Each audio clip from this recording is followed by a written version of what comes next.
Hello friends, welcome back to my channel. ఈరోజు ఈ video వచ్చేసి ముక్కోటి ఏకాదశి రోజు ఎటువంటి నియమాలని పాటించాలి అనేది చెప్తాను. ఈ ఏకాదశి పూజ అనేది ఎలా చేసుకోవాలో నేను వీడియో అప్లోడ్ చేశానండి. డిస్క్రిప్షన్లో లింక్ ఇస్తాను, చూడండి. ముక్కోటి ఏకాదశి రోజు ఎటువంటి నియమాలని పాటించాలి అంటే దశమి నాడు రాత్రి నిరాహారులై ఉండాలి. ఏకాదశి రోజు మొత్తం ఉపవాసం ఉండాలి. అసత్యం ఆడకూడదు. చెడ్డ పనులు, దుష్ట ఆలోచనలు చేయకూడదు. ఈరోజు రాత్రంతా జాగరణ చేయాలి. ముఖ్యంగా ఈరోజు అన్నదానం చేయాలి.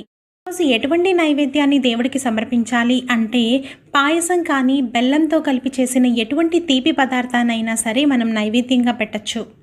అలాగే ఆకుపచ్చ రంగులో ఉన్న పండ్లని కూడా నైవేద్యంగా పెట్టాలి.